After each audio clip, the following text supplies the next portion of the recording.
여러분 안녕하세요. 식감 좋은 영어 학습 아삭 영어입니다. 2024년 9월 고1 모의고사 영어를 빠르게 정리하도록 하겠습니다. 여러분들이 아시다시피 제 영상은 이미 학습이 된 친구들을 위해서 최종 마무리용 복습용으로 제작된 자료이기 때문에 속도가 빠릅니다. 18번부터 들어가겠습니다. to 다음에 선행사가 생략되어 있어요. 어떤 사람에게 그것이 관련이 있을지도 모르는 사람에게 이걸 이제 관용어구로 관계자분께라고 정리를 한 겁니다.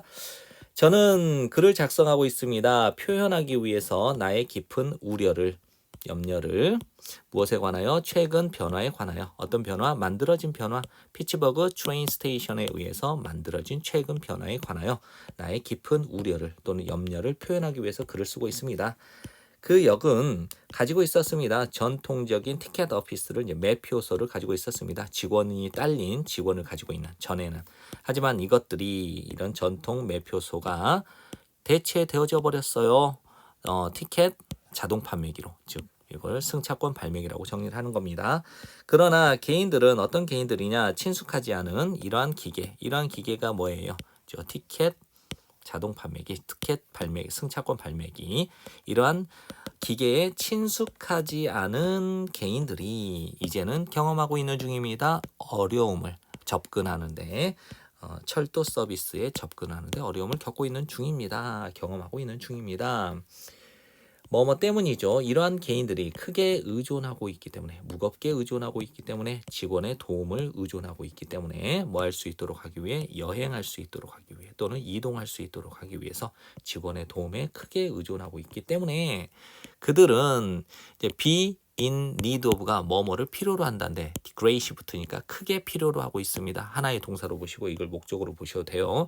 그들은 있습니다. 큰 필요 안에 있습니다. 무엇에? 티켓 오피스에 큰 필요 안에 존재합니다. 이래도 되고 그들은 크게 필요로 하고 있습니다. 티켓 오피스를, 매표소를, 직원이 있는 매표소, 그 기차역 안에. 그러므로 저는 촉구하고 있는 중입니다. 또는 촉구하는 바입니다. 당신이 고려해 주시기를. 무엇을? 다시 오픈하는 것. 매표소를 다시 오픈하는 것을 고려해 주시기를 촉구합니다. 이게 이 글의 목적입니다. 직원들 되돌아오는, 그들의 자리로 되돌아오는 직원들이 있다면 많은 사람들이 다시 얻을 겁니다. 접근을, 철도 서비스에 대한 접근을 얻을 겁니다. 즉 철도 서비스를 다시 하게 된다는 것이겠죠. 저는 학수 고대합니다. 당신의 신속한 관심, 이 문제에 대한 관심, 그리고 긍정적인 해결책을 학수 고대합니다. 19번을 빠르게 정리하겠습니다. 모든 배우들, 무대 위에 있는 모든 배우들이 집중을 하고 있었죠. 그들의 연기에. 그때 갑자기 아서가 넘어졌습니다. 모퉁이, 무대의 모퉁이로, 그러니까 무대의 한 구석으로. 지번이 즉시 다가갔습니다. 아서에게. 그리고 발견했습니다. 대절 전체를. 아서의 심장이 뛰지 않고 있다는 것을. 지번은 시작했습니다. CPR, 심폐소생술을. 지번은 작업을 했습니다. 조용히. 힐끔 보면서 가끔씩 아서의 얼굴을. 그는 생각을 했습니다. 누구겠어요? 지번이 생각을 했겠죠. 제발 시작해라. 숨 쉬는 것을 다시 제발. 그러니까 숨 좀 쉬어 다시 제발. 아서의 눈은 감겨져 있었습니다. 잠시 후 회색 정장을 입은 한 노인이 나타났습니다. 그리고 재빠르게 무릎을 꿇었습니다. 아서의 심장 옆에. 저는 월터 야코비입니다. 저는 의사입니다. 그는 전했습니다. 차분한 목소리로 전달했습니다. 지번은 닦아냈습니다. 땀을 그의 이마로부터. 협력적인 노력으로 지번과 닥터 야코비는 성공적으로 소생시켰습니다. 아서를. 아서의 눈이 서서히 떠졌습니다. 마침내 지번은 들을 수가 있었죠. 아서의 숨소리를 다시. 그리고 생각했습니다. 자기 자신에게니까, 즉 자신에게 되뇌었습니다. 하나님 감사합니다. 또는 다행입니다. 너가 다시 돌아왔어. 20번을 빠르게 정리하겠습니다. 영재의 부모님으로서 여러분은 주의해야 할 필요가 있습니다. 또는 인식해야 될 필요가 있습니다. 어떤 흔한 부모의 덫을. 물론 여러분은 입니다. 자랑스러운 부모입니다. 그리고 여러분은 그렇게 되어야만 합니다. 즉 자랑스러운 부모가 되어야만 합니다. 이거 비동사를 do라고 쓰지 않도록 조심하세요. 비록 뭐뭐이지만 매우 쉬워요. 쉬지 않고 뭐뭐에 관하여 말하는 것은 여러분의 작은 천재, 그리고 그나 그녀. 작은 천재가 남자아이일 수도 있고 여자아이일 수도 있으니까 그나 그녀의 놀라운 이 행동에 관하여 쉬지 않고 말하는 것은 매우 쉬워요. 하지만 이것이 뭐냐? 쉬지 않고 여러분의 작은 천재와 그나 그녀의 놀라운 행동에 대해서 말하는 이것은 될 수 있습니다. 매우 스트레스가 될 수도 있습니다. 여러분의 자녀에게. 매우 중요합니다. 제안하는 것은 여러분의 자랑하는 그 행위를 누구에게로? 여러분의 매우 친한 친구나 혹은 여러분의 부모님에게로 국한시키는 것, 제안하는 것이 매우 극도로 중요합니다. 영재들은 느낍니다. 압박감을. 언제? 그들의 부모님이 영재들을 쇼오프, 뽐낼 때 너무 많이. 이러한 행동은 즉 그들의 부모님이 영재들을 너무 많이 뽐내는 이 행위는 만들어냅니다. 창조합니다. 기대감을. 영재들이 할 수 없을지도 모른다. 부응할 수도 없을지도 모른다라는 그 기대감을 만들어내고요. 또한 만들어냅니다. 창조합니다. 잘못된 자의식을 만들어냅니다. 여러분 자녀에 대한 잘못된 자의식을 만들어냅니다. 여러분은 원합니다. 여러분의 자녀가 되기를, 그들의 있는 그 모습 그대로가 되기를 원합니다. 뭐뭐가 아니라 그들이 뭐뭐인 것처럼 보이는 존재가 아니라 규정되어지는 대로 그들의 놀라운 업적에 의해서 규정되어지는 대로 그들이 뭐뭐인 것처럼 보이는 존재가 아니라 그들의 그 자녀들 그 있는 모습 그대로가 되기를, 여러분의 자녀가 되기를 원합니다. 만약 그렇지 않다면 여러분은 결국 마주하게 될 겁니다. 의욕만 넘치는 완벽주의자 자녀를 혹은 아마도 학업 중단자 혹은 더 나쁜 것을 마주치게 될 겁니다. 결국. 21번을 빠르게 정리하겠습니다. 한 가지 귀중한 기법 또는 한 가지 유용한 기법은 입니다. 선택하는 것. 이게 큰 덩어리예요. 그 다음에 getting out of는 뭐뭐로부터 벗어나고자 하는 기법. 1번 무기력함으로부터 벗어나고자 하는 기법. 우울증. 2번 우울증으로부터 벗어나고자 하는 유용한 기법. 그리고 세 번째 상황들로부터 벗어나고자 하는 기법. 이 상황을 부연 설명하네요. 현저하게 지배당하고 있는 상황들. 뭐에 의해서? 생각 또는 사고, I can't, 나는 할 수 없어라는 이 생각에 의해 현저하게 지배당하고 있는 상황. 무기력함, 우울증, 이런 나는 할 수 없어라고 하는 생각에 지배당하고 있는 상황들로부터 벗어나고자 하는 한 가지 유용한 기법은 입니다. 선택하는 것. 뭘 선택해? 함께 있는 것을. 누구랑? 다른 사람들과. 이 다른 사람들이 누구예요? 해결해온 다른 사람들. 그 문제가 어떤 문제야? 우리가 고군분투하고 있는, 힘겹게 노력하고 있는 그 문제를 해결해오는 사람들과 함께, 다른 사람들과 함께 있는 것을 선택하는 것이 아주 유용한 기법이래요. 이것은 입니다. 뭐뭐 중에 하나, 큰 힘들 중에 하나입니다. 자주 집단의 큰 힘 중에 하나입니다. 자주 집단은 비슷한 문제를 가진 사람들이 모여서 서로 격려하면서 문제를 극복하려는 모임을 말해요. 할 때, 우리가 있을 때, 부정적인 상태에 있게 될 때 우리는 제공해왔습니다. 많은 에너지를 제공해왔어요. 어디에? 부정적인 사고의 어떤 형태에 많은 에너지를 부여해왔다는 거예요. 그러면 긍정적인 사고의 형태는 어떻게 되겠어요? 당연히 나약해지겠죠. 왜냐하면 부정적인 형태에 많은 에너지를 투입했으니까 긍정적인 사고의 형태는 당연히 나약해지겠죠. 이제 어떤 사람들인가? 존재하는 사람들, 어디에? 높은 진동에 존재하는 사람들. 텐션이 높은 사람들이에요. 정신적 진동이 굉장히 높은 사람들. 그래서 높은 진동에 존재하는 이 사람들은 뭐가 없냐면 에너지가 없어요. 그들의 부정적인 사고로부터 나오는 에너지가 없어요. 부정적인 생각이 없는 거예요. 그리고 활기를 넣어오고 있습니다. 긍정적인 사고의 형태에 계속해서 활기 넘치게 하는 사람들이에요. 단순히 그들의 존재 안에 있는 것은 그들이 누구예요? 이렇게 높은 진동 속에 존재하는 이 사람들의 존재, 그들이 있는 곳에 있기만 하는 것이 어떻다? 유용하다 이 말이에요. 유익하다. 일부의 자주 집단 안에서 이것은 불리웁니다. 어울리는 것이라고 불리워요. 누구랑? 승자와 함께 어울리는 것이라고 불리워요.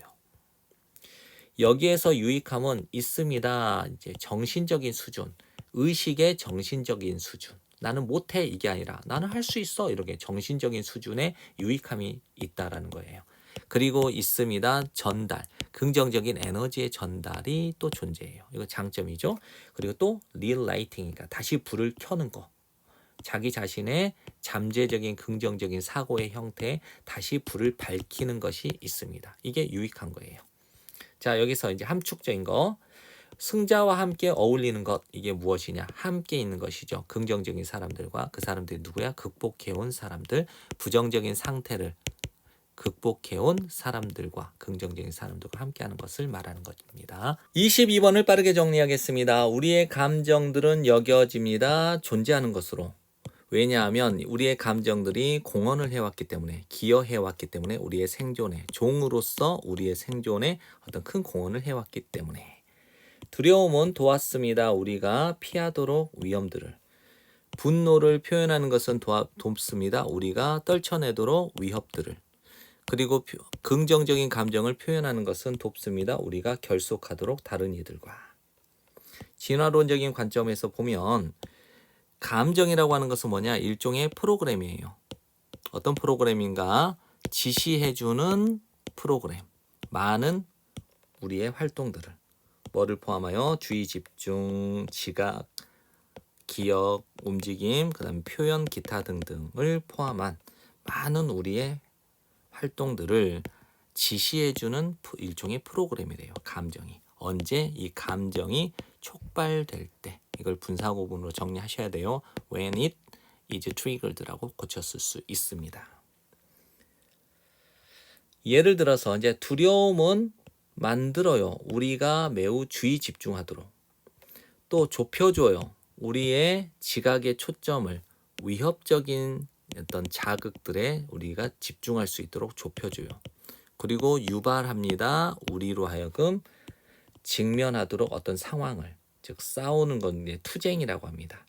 혹은 그 상황을 피하도록 유발합니다. 이거는 도피라고 해요. 그래서 투쟁 도피 반응이라고 있거든요. 사자를 만나면 싸울 것인가 아니면 도망갈 것인가. 투쟁 도피 반응을 유발하고요. 또 유발할 수도 있습니다. 네 번째, 우리로 하여금 기억하도록 그 경험을 더 강렬하게 뭐 하도록 하기 위해서, 우리가 피할 수 있도록 하기 위해서 위협을 미래에. 됐죠? 그래서 이제 두려움의 역할은 네 가지 반응을 합니다. 첫 번째, 우리를 매우 주의 집중적으로 만들어주고요. 좁혀줘요. 우리의 지각적 초점을 위협적인 어떤 상황으로 좁혀주는 역할을 해주고, 또 유발합니다. 우리가 어떤 상황을 직면하도록, 즉 투쟁하도록, 혹은 그 상황을 피하도록, 도피하도록. 그다음 네 번째, 또 유발합니다. 우리가 기억하도록 어떤 경험을 매우 정확하게, 강렬하게. 그래서 우리가 피합니다. 미래의 위협을 피하도록 하기 위해서 어떤 경험을 기억하도록 해주는 게 두려움의 역할이에요. 그러면 어떤 특정한 방식 또는 구체적인 방식과 상관없이 이 방식이 뭔가 우리가 활성화시켜 우리의 시스템을 이렇게 활성화시키는 이런 구체적인 특정한 방식과는 상관없이 어떤 특정한 감정들은, 우리가 소유하고 있는 어떤 특정한 감정들은 여겨집니다. 존재하는 것으로. 왜냐하면 이 감정들이, 이러한 특정한 감정들이 도움을 주었으니까 우리로 하여금 생존하도록, 종으로서 우리가 생존하도록 도왔기 때문이에요. 어디에서 생존하는가? 어려운 상황에서, 우리의 환경 내에, 아주 오래전에 우리의 환경 안에서 그 어려움들로부터 살아남도록 도와주었기 때문에. 만일 이것들은 구체적인 어떤 특정한 감정들이 돕지 않았더라면, 우리가 적응하고 생존하도록 돕지 않았더라면, 이런 특정한 감정들은 진화하지 않았을 겁니다. 우리와 함께. 23번을 빠르게 정리하겠습니다. 향상시켜줌으로써 접근성, 직장으로의 접근성, 노동자들을 위한 직장의 접근성을 향상시킴으로써, 이제 이 노동자가 누구냐? 일반적으로 존재하는 불리한 위치의 노동시장에서. 자, 노동시장에서 불리한 위치에 일반적으로 존재하는 이 노동자들을 위한 직장의 접근성을 향상시켜 줌으로써 AI가 향상시킬 수 있습니다. 포괄성을, 직장에서의 포괄성을. 자, 이 말이 무슨 말인지 모르시는 분들이 꽤 있을 거예요.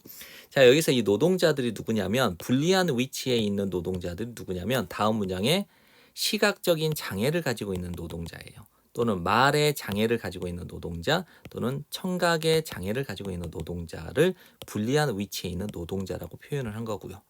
이 노동시장에서 이런 불리한 위치, 약간 장애가 있는 이 노동자들을 직장으로 조금 접근을 할 수 있도록 좀 향상시켜 줌으로써 AI가 뭐를 해줄 수 있냐면 이런 포괄성, 즉 차별 대우를 받지 않고 모든 사람들이 환영을 받고 지원을 받는 환경인 이 포괄성을 향상시켜 줄 수 있다는 거예요. 직장에서 이 AI가 어떻게 되나 봐봐요. AI 동력의 보조 장치들, 도와주는 보조 장치, 노동자들을 자, 시각적으로 좀 말을 하는 것, 또 청각적인 장애를 가진 노동자들을 도와주는 이런 AI의 뭐 동력을 받아서 운영되는 이 보조 장치가 뭐 되어지고 있냐면 더 확산되어지고 있는 거예요. 널리 퍼지고 있는 중입니다. 그리고 향상시켜요. 접근을. 무엇에 대한 접근? 일에 대한 접근. 일에 대한 그 접근을 향상시켜주고 또 일의 품질을 향상시켜줘요. 누구를 위하여? 사람들을 위하여. 장애를 가지고 있는 사람들을 위하여 그 일에 대한 접근성, 일에 대한 품질을 향상시켜줘요. 누가? AI 보조 장치들이. 예를 들어서 발화 인식 솔루션이 있어요. 누구를 위해서? 사람들. 구음 장애 목소리, 즉 구음 장애가 있는 구음 장애가 말을 좀 못하는 말이 안 되는 말이 안 나오는 사람들 있잖아요.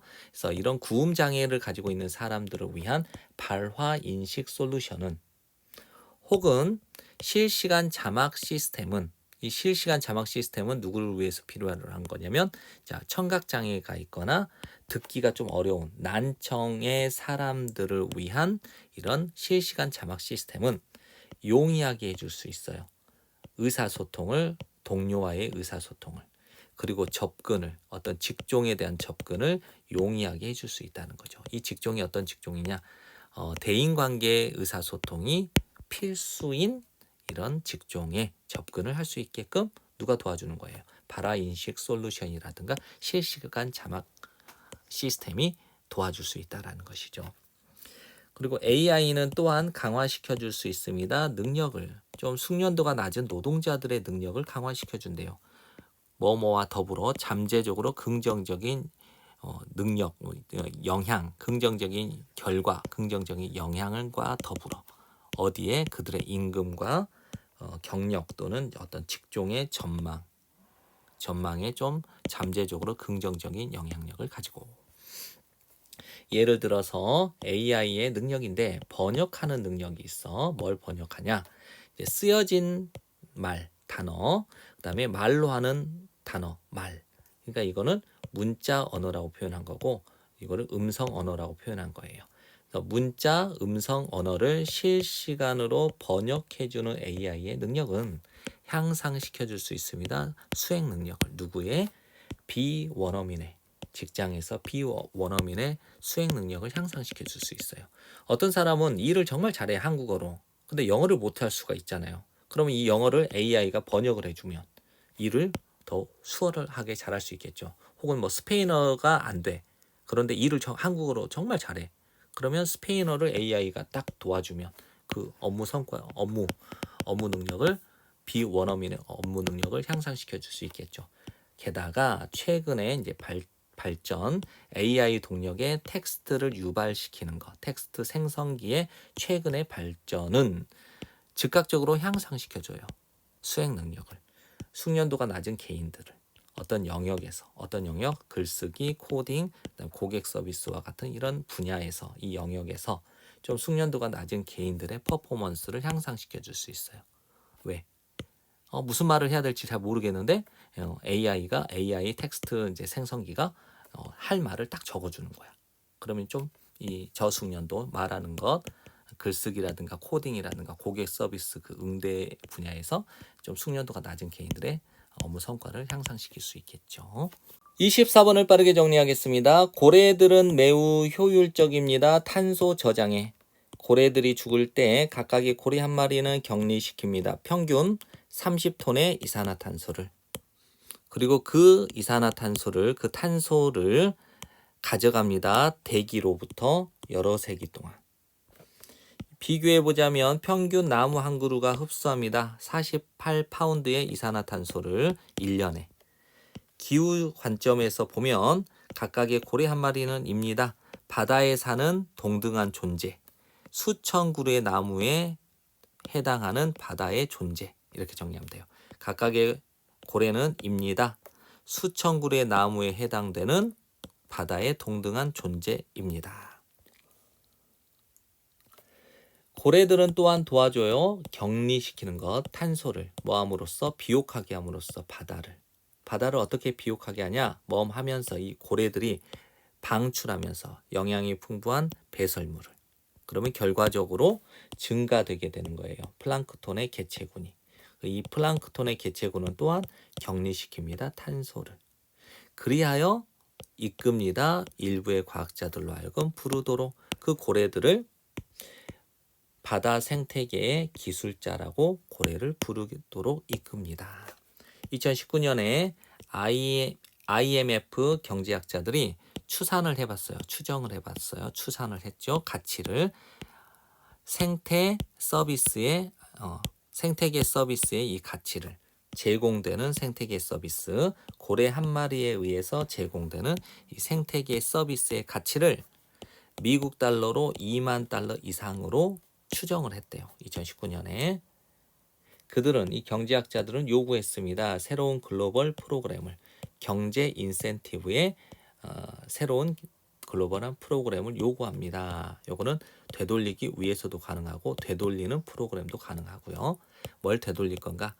고래의 개체군을 어디로? 산업화 이전의 포경, 고래잡이 수준으로 이 고래의 개체를 되돌리려고 하는 이런 프로그램을 요구하고 있대요. 뭐뭐로서 한 예시, 자연의 기반을 둔 해결책의 예시. 무엇에 대한 해결책? 기후 변화에 대한 자연의 기반을 둔 해결책의 예시로 이제 지금은 산업화 시대 이전에 고래잡이 포경 이 수준으로 이 고래의 개체수를 되돌리는 이런 프로그램을 요구하는 거죠. 고래를 좀 덜 잡으면 이런 기후 변화에 자연의 기반을 둔 해결책이 될 수 있다라고 주장을 하는 것이죠. 이런 요구 조건들이 지금도 만들어지고 있는 중입니다. 그러니까 제기되고 있습니다. 어떤 요구인가? 글로벌한 고래 복구 프로그램에 대한 이 요구들이 지금도 만들어지고 있습니다. 늦추기 위해서 기후 변화를. 26번을 빠르게 정리하겠습니다. 에밀리 듀 샤틀레는 프랑스의 수학자 겸 물리학자인 에밀리 듀 샤틀레는 태어났습니다. 파리에서 1706년에 그녀의 어린 시절 동안에 그녀의 아버지의 후원으로 그녀는 받을 수 있었습니다. 수학, 과학, 교육을. 그녀 당시의 대부분의 여성들이 받지 못했던 수학, 과학의 교육을 받을 수 있었습니다. 1737년에 그녀가 제출했네요. 그녀의 논문을 불의 속성에 관한 그녀의 논문을 콘테스트에 제출을 했어요. 후원을 받는 프렌치 아카데미 오브 사이언스에 의해 후원을 받는 이 콘테스트에 불의 속성에 관한 논문을 제출했고요. 그 논문이 출판되었습니다. 1년 후에. 이런 제목을 가지고 있는 그녀의 책 속에서 에밀리 듀 샤틀레는 설명을 했습니다. 아이디어, 사상, 생각, 공간과 시간의 어떤 개념, 아이디어를 설명을 했죠. 어떤 방식으로? 더 가까운 방식, 우리가 이해하고 있는 것, 현대 상대성 이론에서 우리가 이해하고 있는 것에 더 가깝게. 뭐보다? 그녀 당시에 흔했던 것보다 현대의 상대성 이론에서 우리가 이해하고 있는 것에 더 가까운 방식으로 공간과 시간의 어떤 개념을 설명을 했다는 겁니다. 그녀의 가장 훌륭한 업적은 중요한 업적은 였습니다. 번역한 것 아이작 뉴턴의 프린시피아를 프랑스어로 번역한 거예요. 그녀의 삶의 말년 무렵에 에밀리 듀 샤틀레의 이 업적은 인정받지 못했어요. 그녀의 시대에. 하지만 그녀는 이제 기억됩니다. 뭐뭐로서 상징으로 계몽의 상징, 과학에 있어서 여성들의 참정, 여성들의 참여에 대한 투쟁의 상징으로서 기억됩니다. 29번을 빠르게 정리하겠습니다. 조직의 관점에서 하나 가장 매력적인 예시들 중에 하나.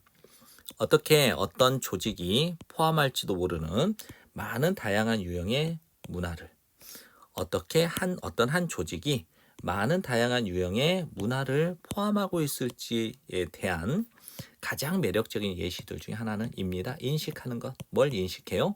기능적인 운영을. 다양한 부서 또는 다른 부서 또 다양한 부서의 기능적인 운영을 인식하는 거예요. 그 조직 내에서. 어떤 조직이 있어. 그럼 이 조직 내에는 여러 부서들이 있을 거 아니에요. 뭐 마케팅, 영업부, 뭐 AS 이런 거요. 그러면 이 조직 A 조직, B 조직, C 조직 이렇게 있는데 여러 조직이 있는데 이 조직들이 다 어때요? 다양해. 운영이 서로 부서마다 기능적 운영이 있을 거라는 거예요. 이거.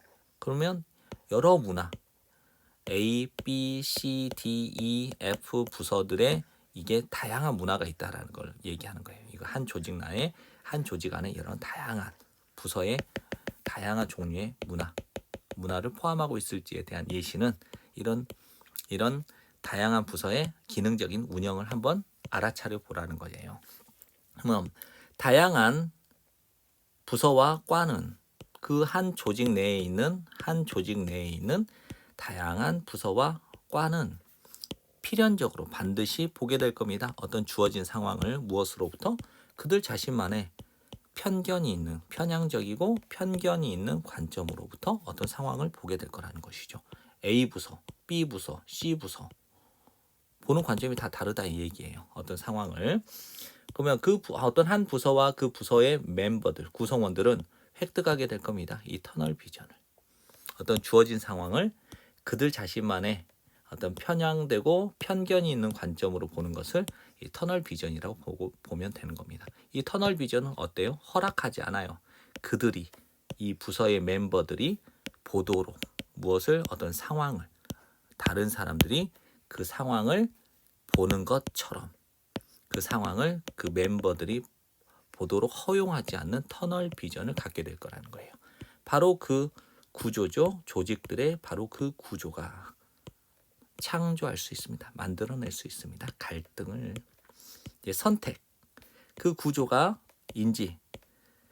기계적인지 아니면 유기적인지에 대한 이 선택이 매우 심오한 영향을 끼칩니다. 갈등 관리에. 기계적 구조는 가집니다. 수직적인 위계 질서를. 많은 규칙을 가지고 있고 많은 절차들을 가지고 있고 많은 수준의 관리를 갖고 있죠. 포함되어 있는 의사결정에 포함된 의사결정을 하려면 많은 규칙, 많은 절차, 많은 수준의 관리를 거쳐야 되는 이 수직적 구조를 말하는 거예요. 이렇게 올라가서 결제받아서 최종 결제. 이게 기계적 구조를 말하는 거고요. 그다음에 이제 유기적 구조가 있죠. 유기적 구조는 더 수평적입니다. 본래. 근데 이 유기적 구조에서는 의사결정이 덜 중앙 집중화되어 있는 거예요. 그리고 더 퍼져 있어요. 가로질러서 조직의 차원에 걸쳐서 퍼져 있다. 그러니까 조직 전체에 퍼져 있다. 이거죠. 30번을 빠르게 정리하겠습니다. 가장 우수한 대안. 차분하게 하는 것, 교통을 진정시키는 가장 우수한 대안은 입니다. 리무빙, 제거하는 것. 뭘 제거하는가? 그 교통을 제거해 버리는 거예요. 되나요? 교통을 진정시키는 가장 훌륭한 대안은 그 교통을 제거해 버리는 것이죠. 일부의 도시들은 몇몇 도시들은 보유하고 있습니다. 확장된 네트워크망을 도로와 거리의 네트워크망, 무엇을 위한 자전거, 보행자들, 그리고 임시의 서비스 차량, 그러니까 수시로 이용할 수 있는 서비스 차량을 위한 도로와 거리의 아주 확장된 네트워크망을 보유하고 있습니다. 이것이 동기부여를 합니다. 사람들로 하여금 이동하도록 자전거를 타고 자동차를 타기보다는. 그리고 만듭니다. 도시를 더 안전하게, 모든 사람들을 위하여. 자전거가 됩니다. 더 인기가 있게 한 도시에서 더 인기가 있어질 때 또는 이 인기가 있어지게 되면 도시 계획자들은 전환할 수 있습니다. 더 많은 자동차 도로와 전체의 거리를 뭐하도록 하기 위해서? 수용하도록 하기 위해서. 더 많은 자전거를 수용하도록 하기 위해서. 그러니까 즉 자전거 이용자가 많아지면 더 많은 이제 자동차를 이용하는 사람들이 더 없어지니까 더 많은 자동차 도로와 전체의 거리를 이제 더 많은 자전거를 수용할 수 있도록 이제 바꿀 수 있다라는 것이죠. 그럼에도 불구하고 심지어 가장 자전거를 탈 수 있는 도시들이니까 가장 자전거를 이용하기 좋은 이 도시들조차도 여전히 필요로 합니다. 자동차 도로를. 택시를 위한 자동차 도로, 응급 차량을 위한 자동차 도로, 배달 트럭을 위한 자동차 도로를 필요로 한다. 배달 차량은 빈번하게 입니다. 타겟 시대, 반감의 타겟 시대. 하지만 이 배달 차량들은 실제로 필수적인 구성 요소예요. 뭐 하는데? 만드는데. 도시를 더 친환경적으로 만드는데 필수 구성 요소래요. 그 이유가 뭘까? 빽빽하게 뭔가 물건을 채운 배달 트럭은 입니다. 훨씬 더 효과적인 운송수단이에요. 재화, 상품의 운송수단이에요. 뭐보다 몇몇 하이브리드 차량들보다. 하이브리드 차량들은 친환경 차량이잖아요.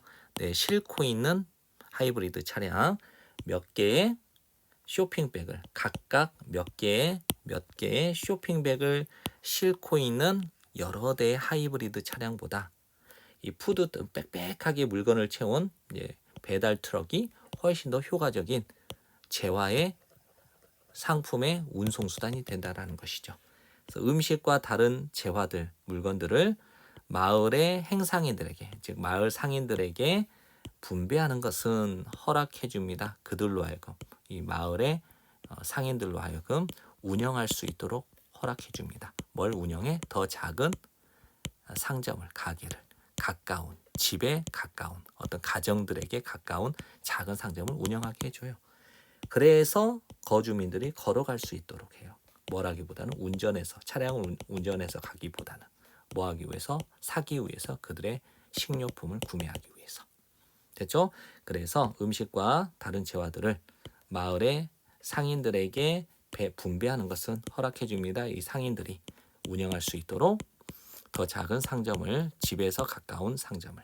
그래서 거주민들이 차량을 운전하기보다는 걸어갈 수 있도록 해주죠. 식료품을 구매하기 위해서. 31번을 빠르게 정리하겠습니다. 여러분은 듣습니다. 반복해서 대절 전체의 사실을 일부의 가장 위대한 작곡가들이 오해를 받았다. 즉 진가를 인정받지 못했다. 그들 자신의 시대라는 말을 반복해서 듣습니다. 모든 사람들이 이해할 수 있었던 것은 아닙니다. 곡들을 베토벤, 브람스 혹은 스트라빈스키의 곡들을, 그들 시대의 이 곡들을 이해할 수 있었던 것은 아닙니다. 그 이유는 이러한 초기에 이런 수용의 부족에 대한 이유는, 왜 초기에 수용이 부족했냐면 이해를 잘 할 수 없었으니까. 다시 한번요. 이 초창기의 수용의 부족에 대한 이유는 입니다. 낯선 것, 친숙하지 않은 것. 음악적 형식들 혹은 이 음악적 형식들 안에서 표현된 이 사상은 였습니다. 완전히 새로웠습니다.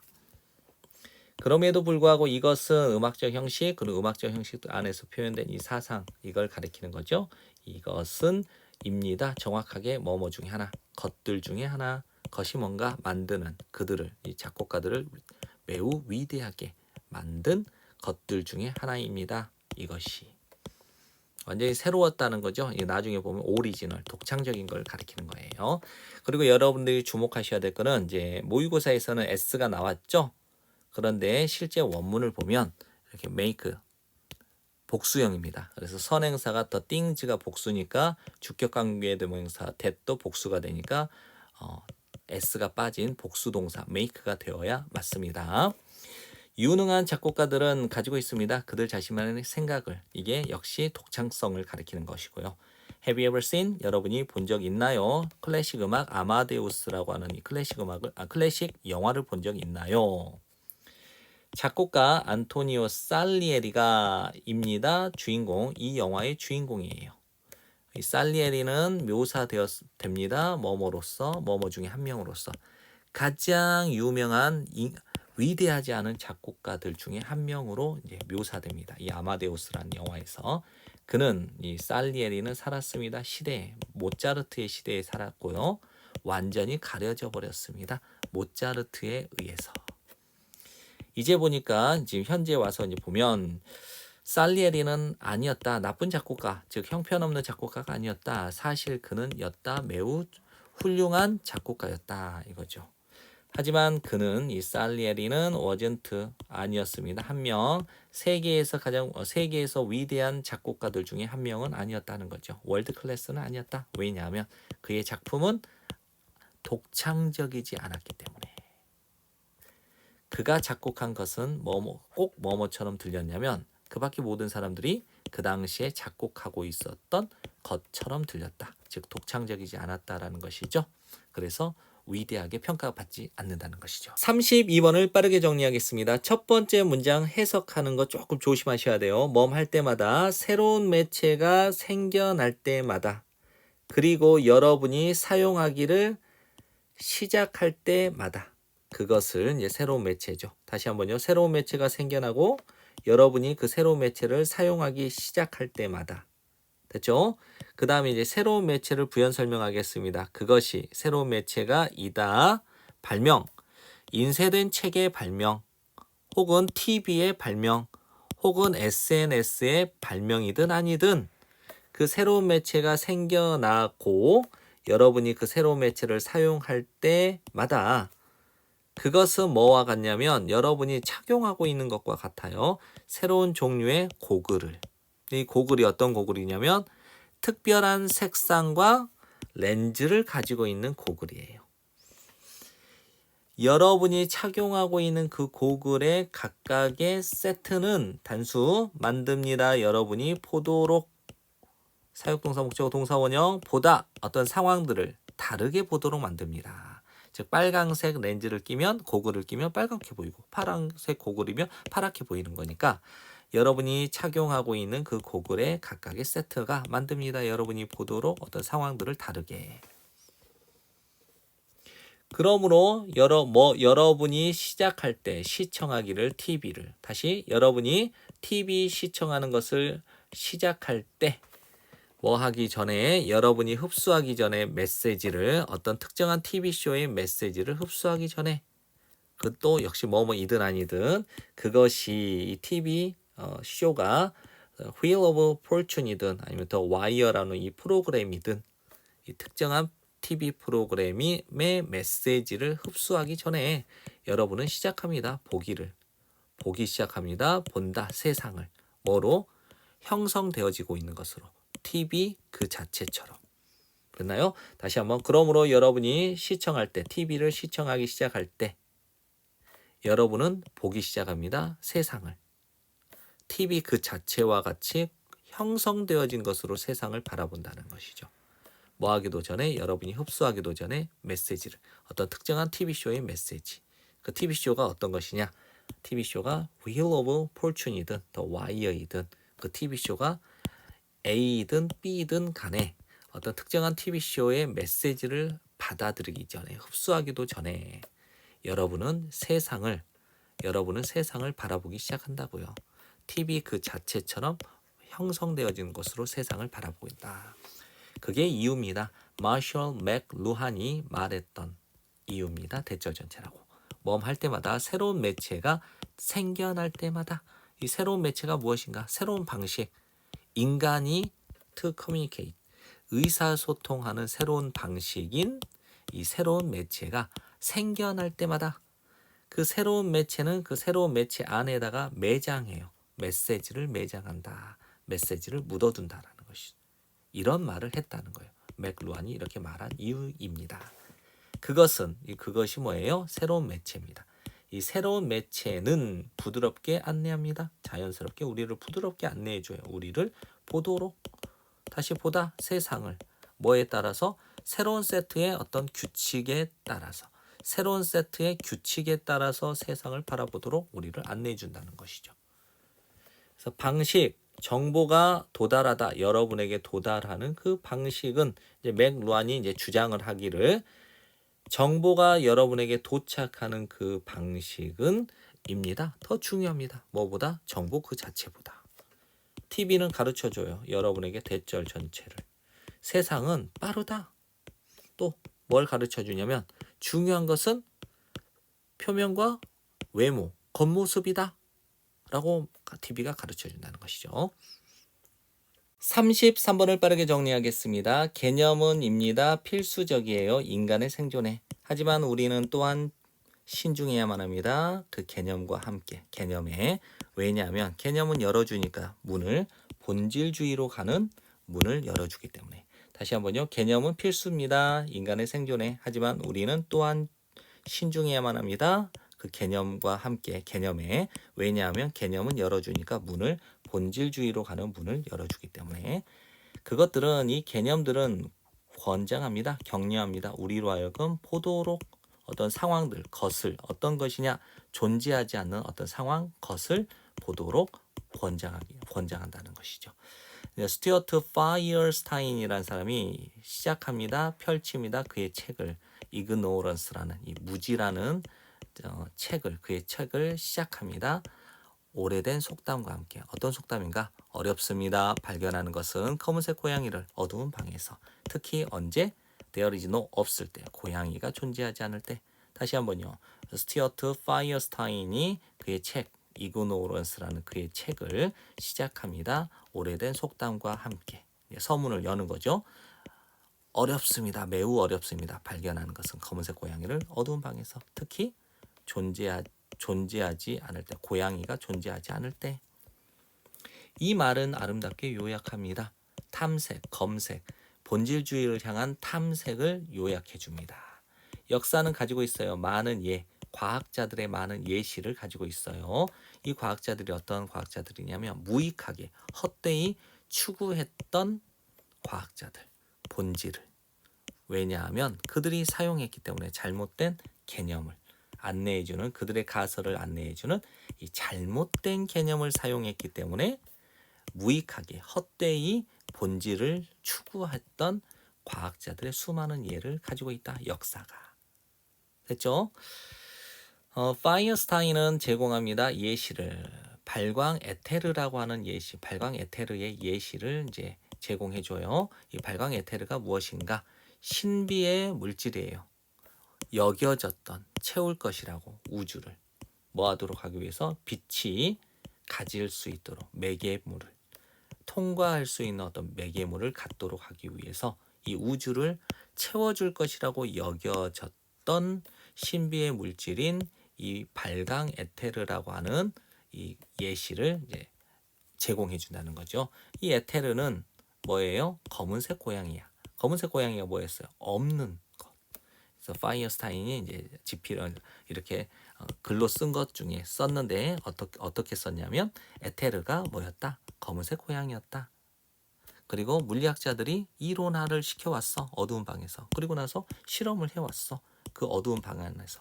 찾으면서 증거를, 고양이의 증거. 그 고양이가 뭐해? 존재하지 않았던 고양이의 증거를 찾으면서. 그럼 여기서는 신비한 물질에 해당되는 이 발광 에테르. 그렇죠? 이 발광 에테르가 결국 뭐야? 존재하지 않은 검은색 고양이하고 똑같은 거야. 존재하지 않은 검은색 고양이의 증거를 계속해서 찾았어. 왜 찾았을까? 잘못된 개념을 사용했기 때문에.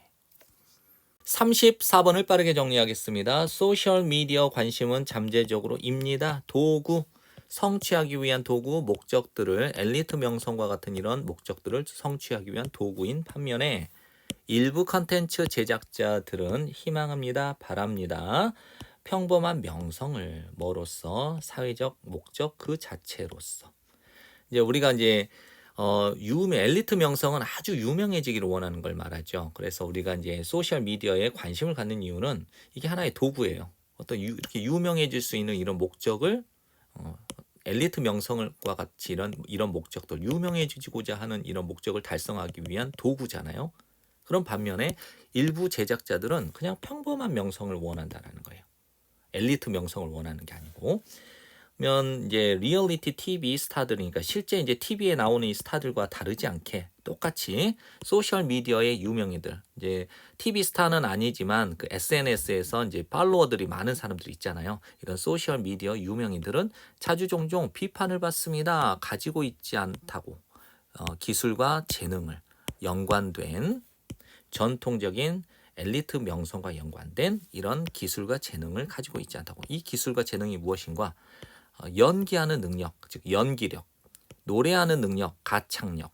됐죠? 그래서 연기력이나 가창력과 같은 이런 전통적인 엘리트 명성과 관련 있는 이런 기술과 재능을 가지고 있지 않다고 자주 비판을 받는데요. TV에 나오는 스타와 다르지 않게. 뭐 TV에 나오는 스타들 중에 연기 못하면 시청자들한테 비판을 받잖아요. 이런 스타들과 다를 바 없이 소셜 미디어의 유명인사들도 이렇게 연기력이나 가창력 같은 걸로 이런 재능을 가지고 있지 않다라고 비판을 받는데요. 그러면 이 비판을 이제 여기서 여기까지 이 문장을 요걸 다 지우고 돈을 쓰고 그다음에 요거를 have로만 고쳐준 문장이 바로 이렇게 빨간색 이렇게 고쳐놓은 거예요. 그래서 이러한 비판은 소셜 미디어 유명인들이 뭐 연기력이나 가창력과 같은 이런 기술이나 재능을 가지고 있지 않다고 비판을 받는 이 비판은 강조합니다. 사실을 어떤 사실인가? 동격 디지털 컨텐츠 제작자들이 직면하고 있다는 것. 실질적인 장벽을 넘어가려고 하는 장벽. 이게 전치사니까 동명사 중요하고요. 그다음에 영역. 엘리트 명성의 영역으로 넘어가려고 하는데 이런 실질적인 장애물에 직면하고 있다는 이 사실을 강조하고 있는 겁니다. 그러나 이 비판은 또한 놓치고 있어요. 어떤 초점을. 어떤 요점이냐? 평범한 일반적인 명성의 현상은 재구성하고 있다. 명성의 의미를 재구성하고 있다라는 이 초점을 놓치고 있는 거예요. 이거 좀 중요한 문장입니다. 엘리트 유명인은 상징되어집니다. 뭐에 의해서? 스타라고 하는 비유에 의해서. 그래서 우리가 탑스타라고 얘기를 하잖아요. 그리고 is characterized, 그러니까 꼴지어지고 있어요. 뭐에 의해서? 미스테리한 것으로, 신비로움, 그 다음에 계층적인 거리. 이 계층적 거리라는 거는 몸값이 높은 사람이 있고 높은 배우가 있고 몸값이 낮은 배우가 있죠. 이걸 말하는 겁니다. 그리고 연관되어 있어요. 뭐와? 타고난 자질의 재능 그리고 계층과 연관되어 있어요. 그러니까 유명한 스타, 탑 엘리트 유명인은 이렇게 스타라고 하는 이 비유로 상징되어지고 미스테리하고 그다음에 위계적인 질서, 계층적 거리로 특징 지어지고 타고난 어떤 자질의 재능이나 재능과 계층으로 연관되어 있는 존재고. 근데 이번 평범한 유명인, SNS에서 유명한 사람들이 평범한 유명인은 끌어들입니다. 관심을. 규칙적이고 빈번한 상호작용을 통해서 누구와 다른 평범한 사람들과 이제 교류를 하면서 이렇게 관심을 끌잖아요. 그래서 성취하는 것은 무엇을 성취하는가? 평범한 명성. 소셜 미디어 유명인으로서 평범한 명성을 성취하는 것은 뭐 하는 것과 같냐면 잘하는 것과 같아요. 게임을 잘하는 것과 같다라는 거예요. 뭐뭐 때문에 이 영역은 소셜 미디어라는 이 영역에서 명성이라고 하는 것은 그 이상도 이하도 아니라는 거예요. 상대적으로 높은 점수 그 이상도 이하도 아니라는 거예요. 어떤 관심의 척도들을 이 관심의 척도가 뭔가 측정 기준이에요. 구독자, 팔로워들, 좋아요, 그다음에 클릭 수라는 이런 측정 기준인데 이게 내장되어 있죠. 어디에? 소셜 미디어 어플리케이션, 소셜 미디어 앱에 내장되어 있는 이런 측정 기준인 관심의 척도에서 그냥 이 명성이라고 하는 것이 상대적으로 높은 점수, 그냥 그 이상도 이하도 아니다라고 말하고 있네요. 그래서 소셜 미디어의 관심은 평범한 명성을 추구하는 것이죠. 그래서 엘리트 명성하고 좀 다르게 평범한 사람들과의 어떤 일상적인 규칙적이고 이렇게 빈번한 상호작용을 통해서 얻는 것이고 이것이 뭐다? 그냥 게임을 잘하는 것이다. 이거죠. 그래서 이제 그 게임을 잘한다라는 것은 결국 이 명성은 그냥 높은 점수, 이렇게 관심의 척도에서 이렇게 좋아요가 많다라든가 이렇게 클릭수가 많다든가 팔로워들이 많다든가 구독자가 많은 이런 상대적으로 높은 점수, 그 이상도 이하도 아니다라고 얘기를 하고 있네요. 35번을 빠르게 정리하겠습니다. 왜 우리는 가지고 있을까요? 착각을 또는 환상을. 어떤 환상 또는 착각, 동격, 벼락치기 하는 거죠. 벼락 공부, 벼락치기 공부. 시험을 위해 벼락치기를 하는 것이 이다 최고의 학습 전략이다라고 하는 이 환상을 가지고 있을까요?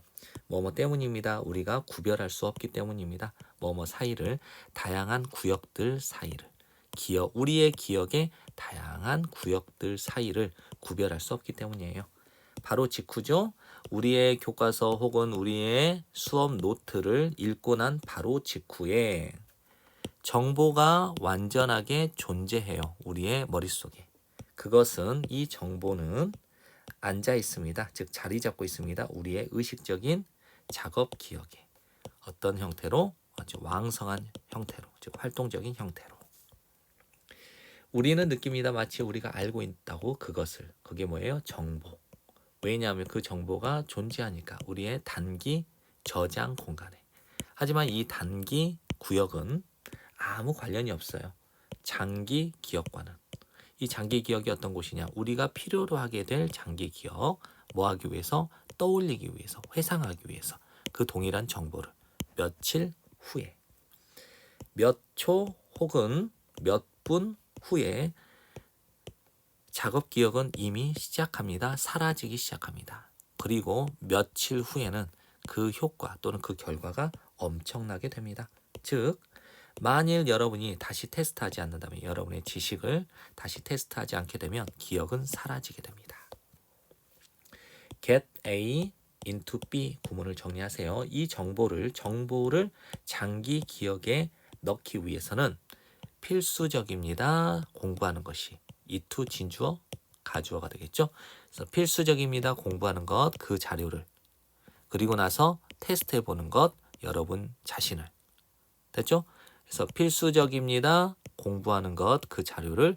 그리고 나서 테스트해 보는 것, 여러분 자신을 테스트해 보는 것이 필수예요. 뭐라기보다는, 소비하기보다는, 여러분의 시간을 공부하는데 소비하기보다는. 여기서 우리가 알 수 있는 것은 벼락 공부가 최고의 학습 전략으로 착각하는 것은 단기 기억 때문에 그래요. 방금 읽고 난 것은 기억이 생생하니까. 그러나 우리가 장기 기억으로 넘어가기 위해서는, 장기 기억에 담기 위해서는 뭐가 필요해요? 우리가 스스로 테스트해 보는 것이 필요하다는 것입니다. 36번을 빠르게 정리하겠습니다. 발견이고, 거울 뉴런의 발견은 심오하게, 완전하게, 매우 바꿔버렸습니다. 방식을. 우리가 생각하는 방식. 무엇에 관하여? 근본적인 인간의 능력. 이게 뭐예요? 학습하는 거죠. 관찰에 관하여 학습. 다시 한번요. 거울 뉴런의 발견이 매우 크게 바꿔버렸습니다. 방식을.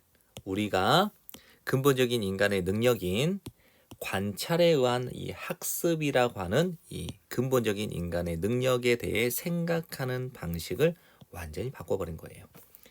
어린이였을 때 우리는 배웁니다. 많이. 관찰함으로써 것을, 우리의 부모님과 친구들이 하는 것을 관찰함으로써 많이 배운다라는 거예요. 어릴 때. 이제 신생아인데 첫 주, 태어난 지 첫 주 만에, 즉 태어난 지 생애 첫째 주의 신생아들은, 됐나요? 태어난 지 첫 주가 된 신생아들은 가지고 있어요. 타고난 경향을 가지고 있대요. 그들의 혀를 내미는 타고난 경향을 가지고 있대요. 만일 그들의 부모님이 내민다면, 그들의 부모님의 혀를 내밀게 된다면, 그 아기들의 혀를 내미는 타고난 습성, 경향을 가지고 있다라는 거예요. 이거는 이제 거울 뉴런을 말하는 것이겠죠. 그러한 모방은 완벽하지는 않습니다. 여러분은 보지 못할 수도 있어요. 그 혀가 나오는 것을 보지 못할 수도 있어요. 할 때마다, 여러분이 내밀 때마다, 여러분의 혀를, 그 신생아를 향해서 여러분의 혀를 내밀 때마다 그 혀가 나오는 것을 보지 못할 수도 있습니다만, 만일 여러분이 한다면, 그것을 한다는 건 뭐예요? 혀를 내민다면, 많이 여러 번 혀를 내밀게 되면 그 혀가 나오게 될 거라는 거예요. 더 자주. 언제보다? 만일 여러분이 다른 어떤 것을 하는 경우보다. 아기들은 옹알이를 해요. 그리고 나서 시작합니다. 모방하기를. 뭘 모방하는가? 소리를. 그들의 부모님이 만들어내는 소리를 모방하기 시작한대요.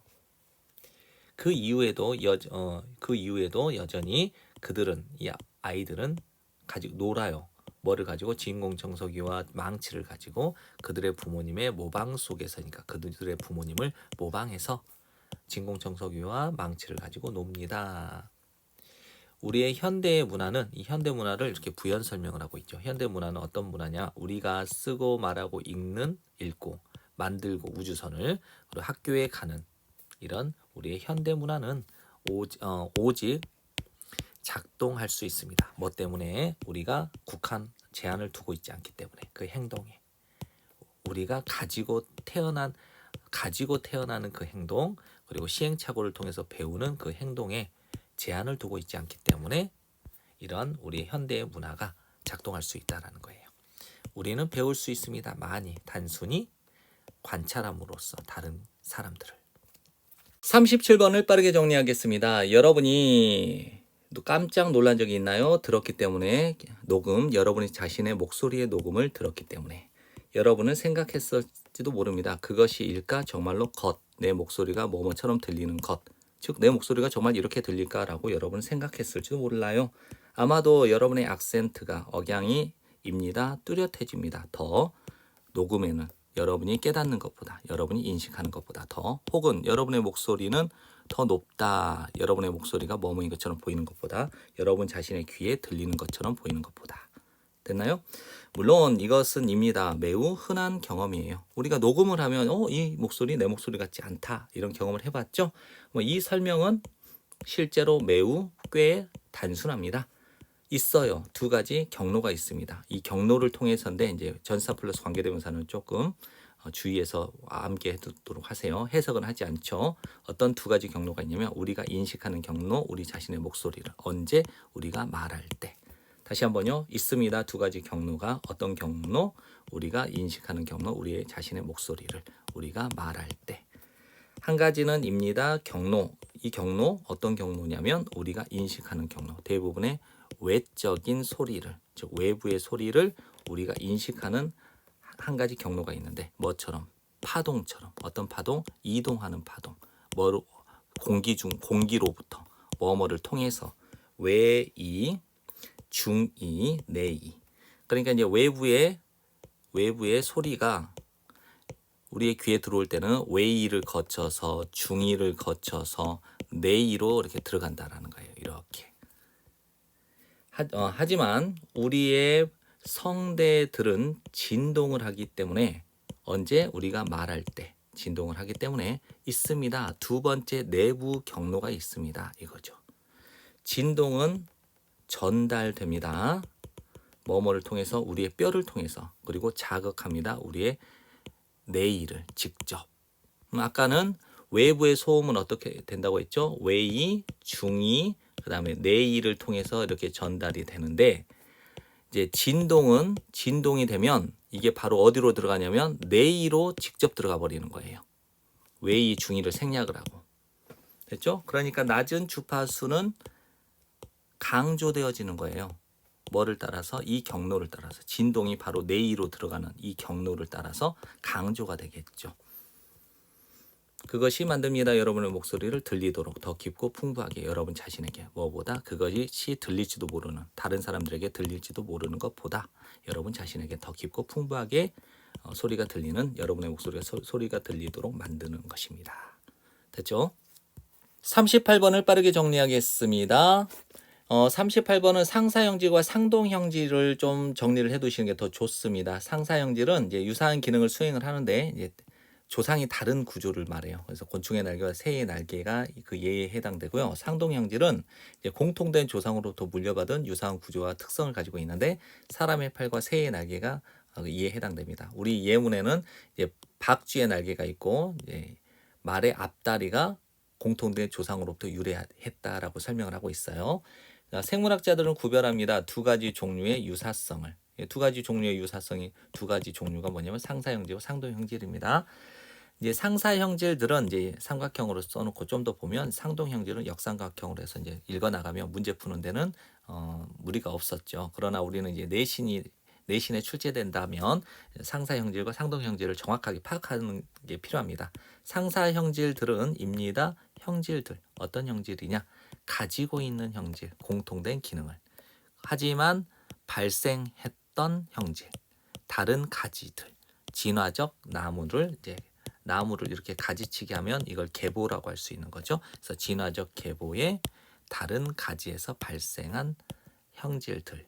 그리고 더 중요한 면은 not 아닌 세 번째죠. 동일한 기관이 아닌 형질들을 상사 형질이라고 하는 거예요. 상사 형질의 어떤 정의라고 표현하면 되겠죠. 그래서 상사 형질은 형질이다. 공통된 기능을 가지고 있는 형질. 하지만 진화적 계보에서 다른 가지에서 발생한 형질이다. 그리고 더 중요한 면은 동일하지 않다. 동일한 기관이 아닌 형질을 상사 형질이라고 한다. 그 예시로 새의 날개 그리고 벌의 이 날개들은 둘 다 사용되어져요. 비행을 위해서. 끝. 그리고 비슷합니다. 어떤 면에서는 뭐뭐 때문에 비행을 위해서 사용되어지는 그 어떤 것들이 만들어져야만 하게 그러한 방식으로 날기 위한 그러한 방식으로 만들어져야만 했기 때문에 어떤 면에서는 비슷해요. 하지만 그것들은 이 새의 날개와 벌의 날개들은 일어났어요. 독립적으로 진화상. 그리고 가지고 있어요. 아무것도 없는 것을. 공통적으로 아무것도 없는 것을. 그러니까 공통점이 하나도 없어요. 뭐뭐 외에는. 비행을 위한 그것들의 쓰임, 이 날개들의 쓰임 외에는 공통점이 없다. 이제 상사 형질의 예시에 딱 적합하죠. 그러나 대조적으로 상동 형질들은 may have 가지고 있을 수도 있고 가지고 있지 않을 수도 있어요. 공통된 기능을. 하지만 그것들은 이 상동 형질들은 공통된 조상으로부터 내려와요. 그리하여 가지고 있습니다. 몇몇 공통된 구조를 가지고 있는데 나타내주는 구조, 그것들이 동일한 기관이었다라는 것을 나타내주는 몇몇 공통된 구조를 가지고 있습니다. 그 예시가 상동 형질의 예시가 이거예요. 박쥐의 날개와 말의 앞다리는 가지고 있습니다. 매우 다른 기능을 가지고 있지만 그것들은 박쥐의 날개와 말의 앞다리는 모두 다 변형물이에요. 무엇의 변형물? 앞다리. 조상들, 모든 포유류들의 조상들의 앞다리의 변형물이라는 거예요. 그러니까 공통된 포유류 조상을 가지고 있다라고 이해를 하시면 되겠죠. 그 결과 그것들은 이걸 가리키죠. 박쥐의 날개와 말의 앞다리는 공유합니다. 비기능적인 형질들을 뭐뭐처럼 뼈의 개수처럼 그리고 그 이 뼈들이 연결되어 있는 이 방식과 같은 비기능적인 특성을 공유하고 있어요. 결론, 상사성과 상동성을 구별하기 위해서 생물학자들은 보통 바라봅니다. 전반적인 구조, 그 기관들의 구조를 바라보고 있고요. 집중을 합니다. 그 기관들의 가장 쓸모없는 특성들을 집중을 한다. 39번을 빠르게 정리하겠습니다. 바닷물, 이걸 해수라고 했습니다. 바닷물은 포함하고 있습니다. 풍부한 녹아있는 산소, 이걸 풍부한 용존산소를 포함하고 있습니다. 용존산소가 뭔가? 모든 바다 동물들이 숨쉬는 용존산소. 머무르기 위해서, 살아있도록 유지하기 위해서. 됐나요?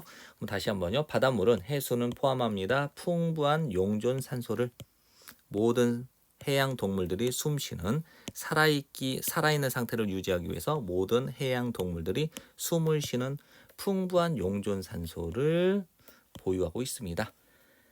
오랫동안 이제 가주어니까 해석을 하지 않습니다. 오랫동안 확립되어져 왔습니다. 물리학에서는 대절 전체의 사실이.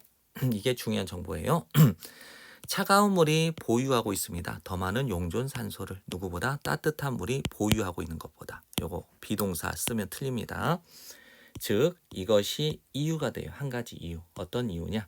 차가운 극지방의 바다들이 남극해 북극해가 풍부하다. 생명체로 풍부한 반면에 열대 바다들은 어때요? 푸르고 맑고 상대적으로 불충분하게 서식해요. 살아있는 생명체가. 이런 이유가 되는 거예요.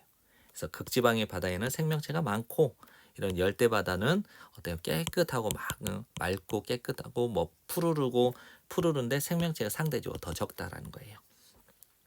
그러므로 지구 온난화가 상승시켜 온도를 바닷물의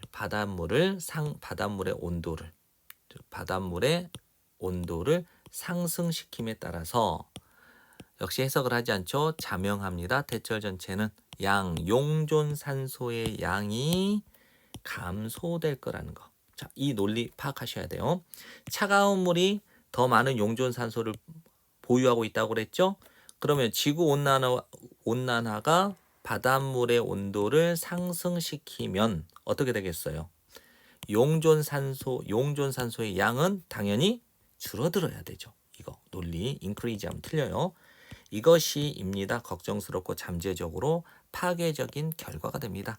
만일 허용된다면 계속해서 어느 수준까지 생태계를 위협하는 수준까지 계속된다면 이제 현재 과학자들이 분석을 해오고 있어요. 데이터를 어떤 데이터? 나타내주는 데이터 대절 전체의 사실을 용존산소의 양 바닷속의 용존산소의 양이 어떻게 되어 오고 있냐? 감소되어져 오고 있다는 거. 뭐뭐 이상 반세기 이상 동안 감소되어져 오고 있다는 것을 나타내주는 데이터를 분석해 오고 있다는 거죠. 그 데이터는 보여줍니다. 대절 전체를.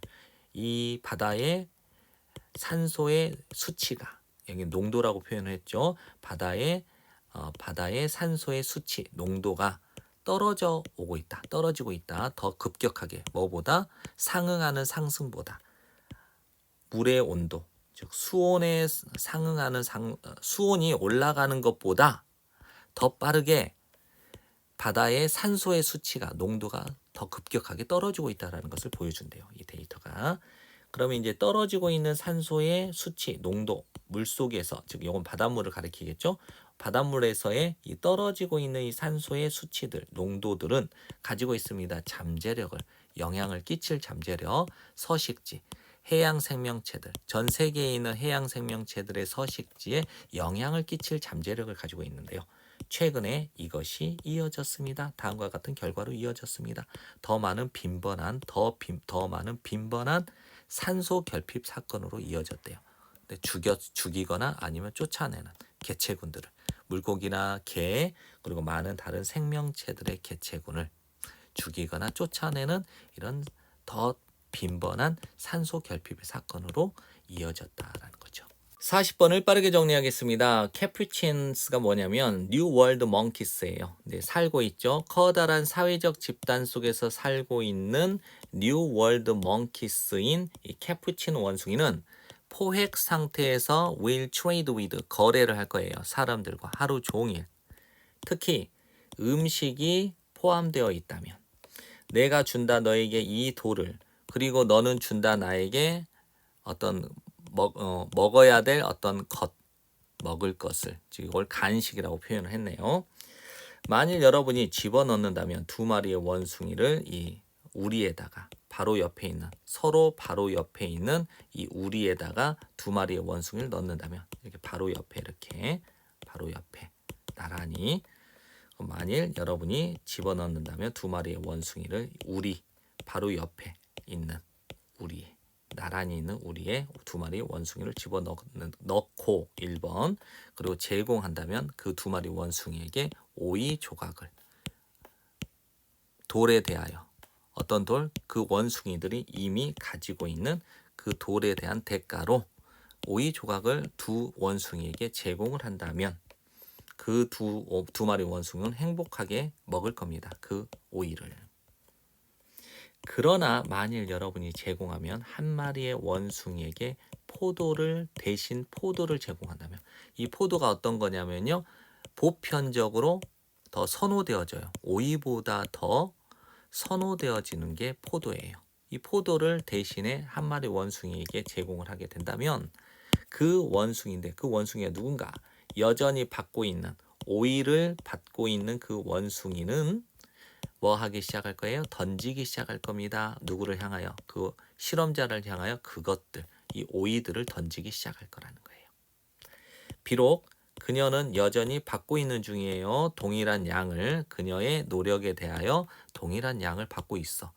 즉 돌을 모은 것에 대한 그녀의 노력에 대하여 동일한 양을 받고 있는 중이야.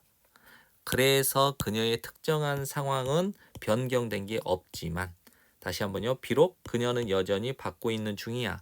동일한 양을 그녀의 노력에 대하여 돌을 모으는 그녀의 노력에 대하여 그래서 그녀의 특정한 어떤 상황이 바뀌지 않았음에도 불구하고 그 비교, 다른 원숭이와의 그 비교가 만들어 그 상황을 불공정하다고 만드는 거예요. 다른 한 마리는 오이보다 더 선호되어지는 포도를 줬어. 그러니까 나만 오이를 받고 있어. 그러니까 이 상황이 자신을 불공정하다고 다른 원숭이 포도 먹고 있는 원숭이와 비교를 해보니까 그 상황이 불공정하다고 이제 느끼는 거죠. 게다가 더욱이 그녀는 이제 기꺼이 포기하려고 해. 모든 획득물을. 그 획득물이 뭐예요? 오이 그 자체를 이제 다 포기하려고 해. 전달하기 위해서 그녀의 불만을, 그녀의 불쾌함을 그 실험자에게. 자, 이 글에 따르면 만일 이 캐푸친 원숭이가 깨닫게 된다면 불공평함을 보상에 있어서 누구와 비교하여 다른 원숭이와 비교하여 그 보상에 있어서 그 불평등을 깨닫게 된다면 그녀는 거절할 겁니다. 그녀의 보상을 표현하기 위해서 그녀의 감정을 그 대우에 대한 감정을 표현하기 위해서 뭐뭐에도 불구하고 정확하게 동일한 보상을 이전처럼 정확하게 동일한 보상을 받았음에도 불구하고 네, 지금까지 공부하다 고생 정말 많았고요. 여러 번 복습하시고 좋은 성적 받으세요.